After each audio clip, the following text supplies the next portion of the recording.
Dengar-dengar nih dari paslon Anies Baswedan akan menyiapkan pengacara sebanyak 1.000 pengacara, dan untuk Ganjar Mahfud akan menyiapkan 100 pengacara. Sedangkan paslon nomor urut 2 yang memenangkan Pilpres yaitu Prabowo Gibran menyiapkan 35 pengacara.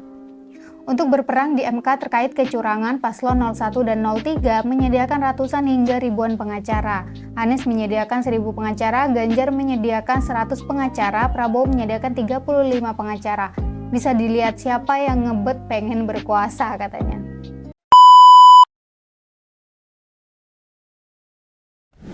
Halo semuanya, balik lagi. Seperti biasa, kali ini kita akan membahas video-video viral dan tentunya masih diperbincangkan di media sosial.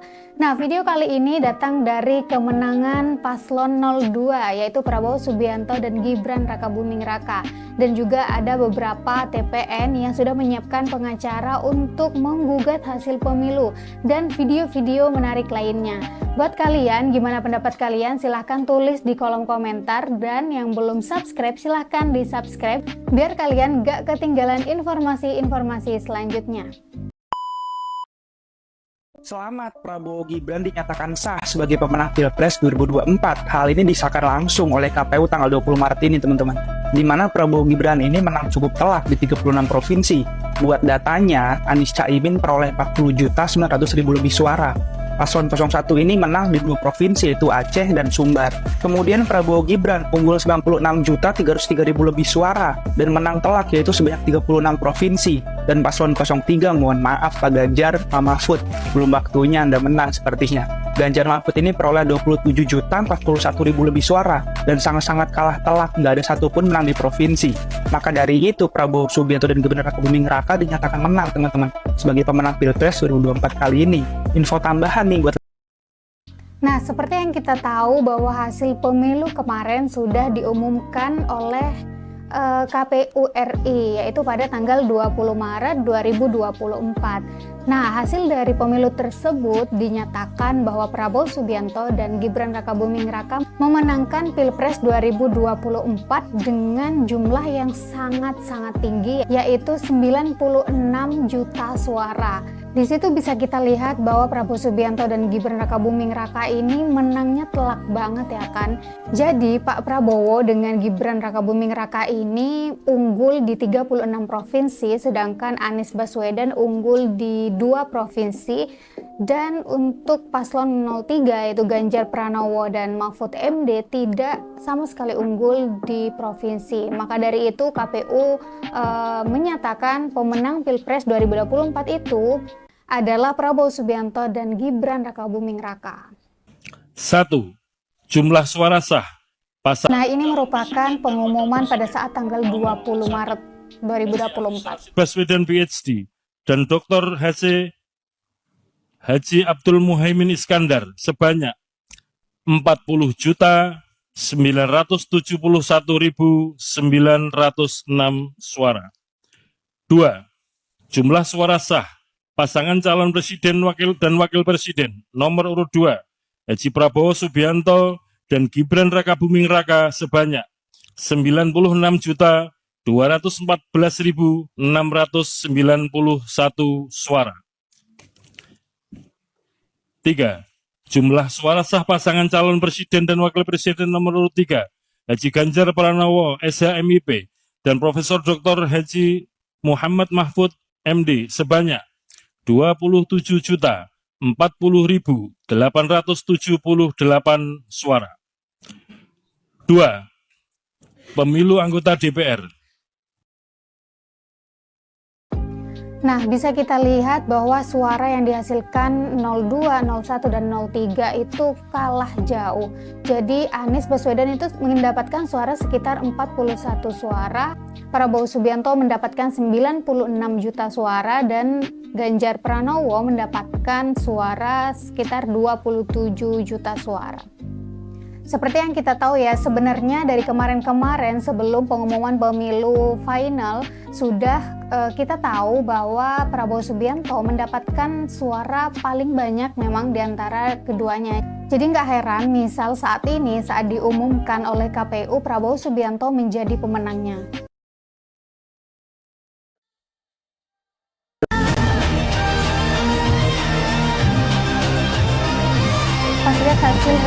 rekapitulasi KPU di 33 provinsi dari total 38 provinsi, Amin unggul di 2 provinsi, Prabowo Gibran unggul di 31 provinsi, dan Ganjar Mahfud unggul di 0 provinsi.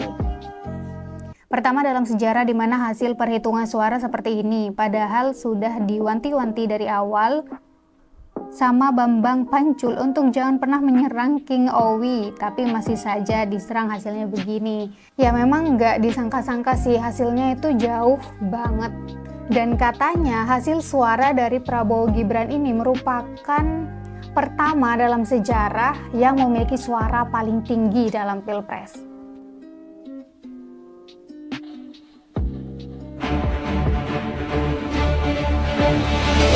Nah, video ini setelah perhitungan suara selesai, H+3 untuk pihak yang tidak terima atau pihak yang ingin menggugat sengketa Pilpres itu akan diberikan kesempatan untuk menggugat pada MK. Dan dengar-dengar nih, dari paslon Anies Baswedan akan menyiapkan pengacara sebanyak 1.000 pengacara. Dan untuk Ganjar Mahfud akan menyiapkan 100 pengacara. Sedangkan paslon nomor urut 2 yang memenangkan Pilpres yaitu Prabowo Gibran menyiapkan 35 pengacara. Untuk berperang di MK terkait kecurangan, paslon 01 dan 03 menyediakan ratusan hingga ribuan pengacara. Anies menyediakan 1.000 pengacara, Ganjar menyediakan 100 pengacara, Prabowo menyediakan 35 pengacara. Bisa dilihat siapa yang ngebet pengen berkuasa katanya. Teriak-teriak curang saksi dari partai PKB ini malah nggak bisa jawab pas ditanya mana buktinya. Jadi teman-teman, pada tanggal 16 Maret kemarin KPU itu ngadain rapat pleno soal perhitungan suara yang dipimpin langsung oleh Ketua KPU. Nah, saksi perwakilan dari partai PKB ini bilang adanya temuan dugaan suap ke anggota KPPS buat ngegelembungin suatu suara pada parpol tertentu. Tapi pas ditanya buktinya dia malah nggak bisa jawab. Saya pendapat kalian gitu, teman-teman. Saksi dari kami pimpinan. Pada hari Jumat 8 Maret 2024 pimpinan, jam 17.15 WITA, itu beliau memasukkan foto percakapan yang lengkap sesuai dengan, Jadi saya tanya TPS mana? ya, di dalam percakapan laporan itu pimpinan. Jadi itu sudah lengkap dan itu laporannya pimpinan itu masuk ke Bawaslu. Saya tanya Mas tahu nggak TPS mana? TPS kan lokasinya. Orang yang bekerja di situ namanya KPPS. Ya, ada 7 orang. Yang disebut itu TPS mana, lalu anggota KPPS itu atas nama siapa? Yang kedua ya. Kemudian yang ketiga, lalu siapa yang menyuap? Yang keempat, partai apa yang digelembungkan? Nah, 4 itu aja Mas, nggak usah kemana-mana. Kalau terkait itu pimpinan itu masih dirahasiakan oleh beliau dan beliau sudah masukkan bukti percakapannya itu Saya pimpinan. tanya Mas, Ya. Mas tahu nggak di sini? Nama TPS, nama anggota KPPS, siapa yang menyuap, siapa yang digelembungkan, tahu nggak? Saya ini hanya mengulangi pertanyaan karena memulai pernyataan saksi teman Anda. Iya, pimpinan. Ada dalam Iya, laporan. sebut TPS mana? Kalau untuk spesifiknya Saya tanya, juga pimpinan. TPS mana? Anda tahu nggak? Saya nggak tahu pimpinan. Udah, siapa nama anggota KPPS-nya? Tahu nggak? Nama anggota KPPS-nya pimpinan itu ada dalam Enggak, saya tanya, percakapan Anda tahu nggak di ke sini? Bawaslu pimpinan. Enggak, saya tanya, ini kan mengangkat saksi Anda. Makanya saya tanya, barang siapa mendalilkan harus bisa membuktikan. Makanya saya tanya, siapa nama KPPS-nya? Tolong disebut. Tahu nggak? Ya, mungkin video ini udah viral ya di media sosial dan tentunya kalian udah pada tahu nih video ini di mana ada saksi dari 01 yang katanya menggugat atau mengatakan ada kecurangan, ada penggelembungan suara dan lain sebagainya. Namun saat ditanya dia tidak mengetahui siapa sebenarnya yang menyatakan hal tersebut. Jadi menurutku kalau misal dia memang mau menggugat harusnya ada banyak bukti, tentu dengan siapa orangnya yang mengatakan dan siapa yang melakukan di TPS seperti yang ditanyakan oleh Ketua KPU di sini. Tapi ya balik lagi, misal hal itu hanya dibuat-buat ya kita tentu bingung dong harus menjawab apa pada saat ditanya seperti ini. Apalagi pertanyaan seperti ini itu ditanyakan secara mendadak pada saat hasil pleno. Menurut aku tuh mending diem-diem aja gitu. Toh setelah ini akan ada kesempatan untuk pihak yang tidak terima dan menggugat ke MK.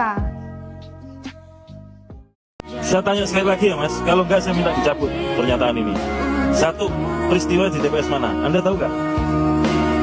Anda tahu nggak? Itu aja Mas, dijawab. Aku Tahu nggak Mas? Itu aja, jangan kemana-mana. sekali lagi saya memang tidak tahu. Ya, udah jawab. TPS mana tahu nggak? Tidak tahu. Oke, yang kedua, siapa nama anggota KPPS yang komunikasinya atau juga disuap?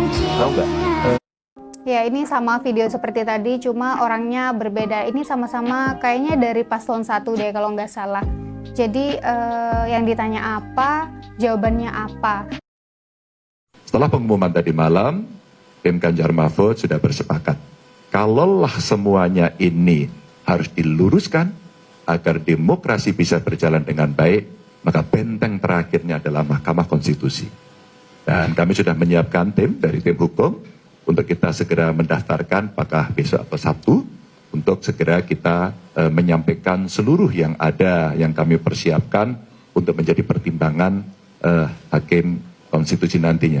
Dan untuk itu tim akan segera mendaftarkan itu dan mudah-mudahan ini akan membuka tabir dan tentu saja harapan kita MK-lah nanti yang akan mengadili ini dengan baik. Pasti dari 01 punya catatan sendiri, tapi kami punya catatan sendiri.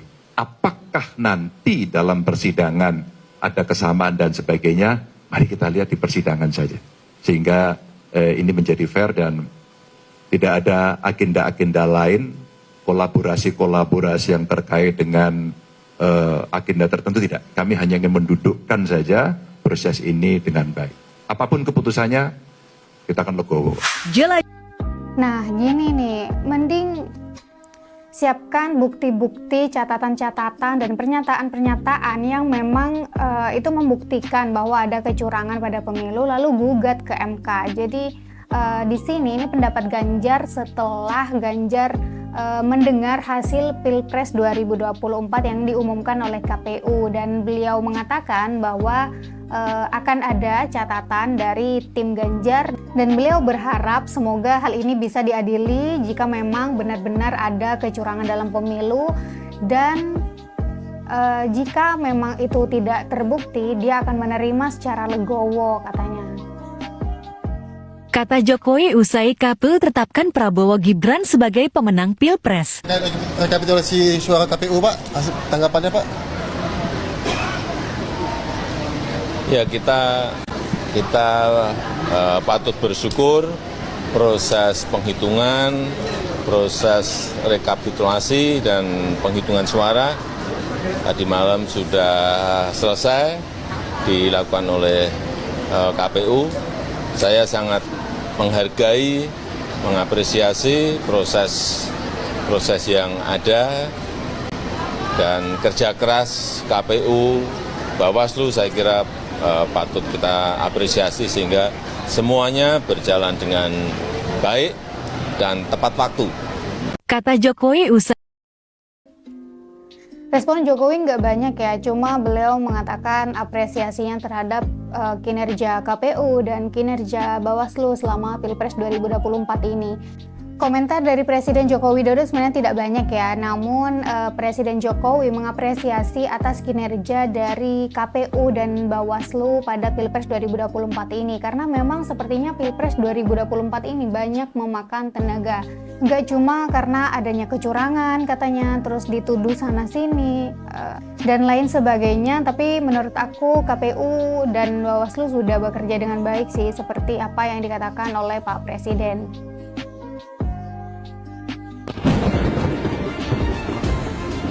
Semoga Allah bukakan hati para hakim konstitusi itu untuk mereka mengambil keputusan yang adil, keputusan yang benar, keputusan yang nantinya akan mereka pertanggungjawabkan di hadapan Tuhan Yang Maha Kuasa.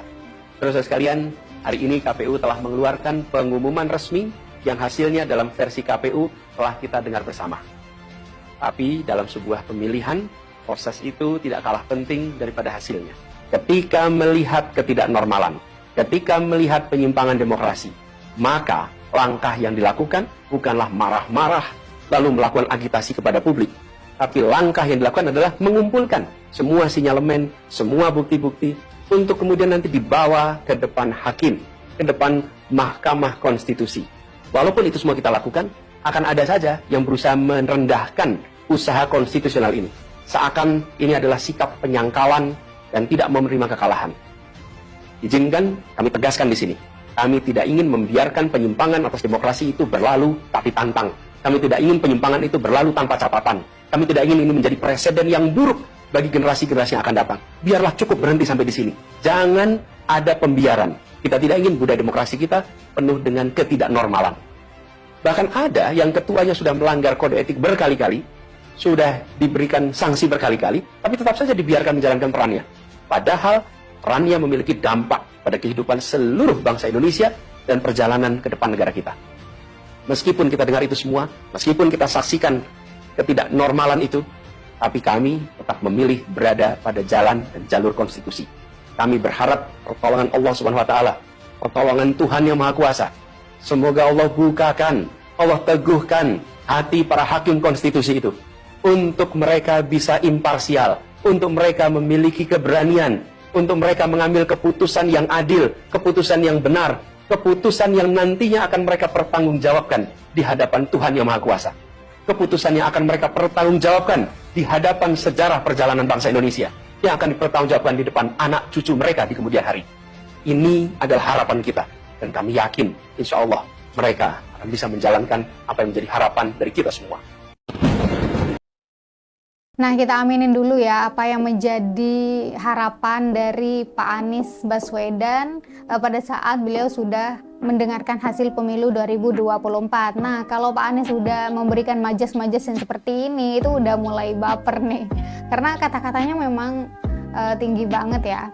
Beliau dan timnya katanya sudah menyiapkan data-data dan juga bukti-bukti untuk diserahkan ke MK nantinya, dan beliau berharap semoga MK bisa berlaku adil, tidak seperti sebelum-sebelumnya. Langsung kita sebut aja bahwa kemarin-kemarin yang kita tahu ketua KPU yang sudah diberikan sanksi berkali-kali, peringatan berkali-kali, namun tetap saja beliau dibiarkan gitu. Jadi Anies berharap itu tidak terjadi lagi dan berharap hakim konstitusi bisa adil dalam menyikapi pilpres kali ini. Kepemimpinan yang lahir dari proses yang ternodai dengan penyimpangan, dengan kecurangan, akan menghasilkan rejim yang outputnya nanti, keluarannya nanti adalah kebijakan-kebijakan yang penuh dengan ketidakadilan. Dan ini yang tidak ingin kita temui deh.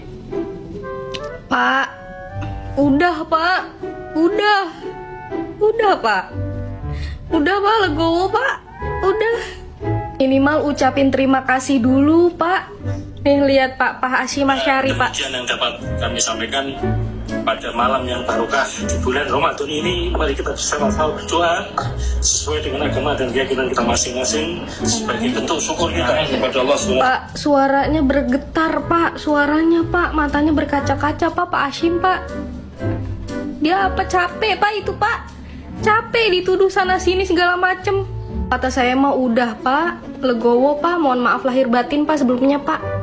Udah ya Pak, udah Pak. Pantesan ya, pendukungnya itu cerminan dari Bapak sendiri Pak. Tolong Pak, tolong. Lagian Bapak bilang kecurangan tadi. Kemarin saksi Bapak. Ditanya apa, jawabnya apa Pak? Malah nggak tahu Pak. Kecurangan yang gimana Pak? Coba deh Pak, udah Pak. Udah ya Pak ya, udah. Kepemimpinan yang lahir dari Nah, ini merupakan salah satu respon dari TikTokers Dea nih. Jadi dia merespon pada saat Anies Baswedan mengatakan kepemimpinan yang lahir dari proses yang ternodai. Intinya menurut Anies Baswedan itu dalam pemilu ada kecurangan lah, intinya begitu. Nah, si Mbak Dea ini mengatakan menurut Mbak Dea itu mending Pak Anies legowo aja gitu. Kalau Pak Anies mengatakan ada kecurangan, buktinya kemarin saksi dari Pak Anies tidak tahu apa yang menjadi kecurangan tersebut gitu. Jadi mending legowo aja dan tidak usah terlalu berlebihan mengatakan pemilu ternodai lah, pemilu inilah gitu. Dan yang terakhir, Mbak Dea ini mengatakan bahwa pendukung Anies itu memang cerminan dari Pak Anies itu sendiri. Dan katanya nih ya, seperti yang beredar di media sosial, kalau kita udah ketemu dan udah ngobrol nih sama pendukung 01, itu pasti pembahasannya tuh panjang banget dan bisa-bisa dia tidak mau kalah gitu. Nah, selamat buat Pak Prabowo dan mudah-mudahan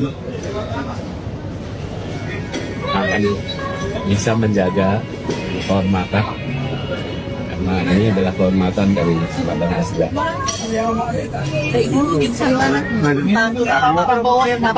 Ya sama, selamat, moga-moga menjadi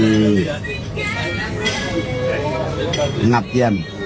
Nah, ini video yang berbeda ya. Jadi Pak Anies Baswedan dan Cak Imin mengucapkan selamat kepada Pak Prabowo. Semoga amanah, semoga ini menjadi pengabdian dan lain sebagainya katanya. Terus di captionnya ini ada bacaan, kenapa ya anak-anak Abah susah banget menerima kekalahannya katanya. Jadi memang kadang yang kita dukung itu mereka sudah legowo, mereka sudah bisa menerima kekalahan mereka, tapi pendukungnya yang tidak terima. Tapi itu sebenarnya merupakan hal yang lumrah ya, yang biasa dalam pemilu. Jadi yang kalah memang kadang susah menerima kekalahan, dan yang menang ya happy-happy aja gitu. Nah, itu tadi video-video viral di media sosial yang masih dibahas dan masih diperbincangkan. Nah, dari video-video tersebut kita bisa menyimpulkan yang mana yang benar, yang mana yang enggak gitu ya. Kita lihat aja prosesnya nanti dan kita tunggu aja informasi selanjutnya, karena akan ada gugatan-gugatan ke MK dan gimana hasilnya nanti kita akan share lagi.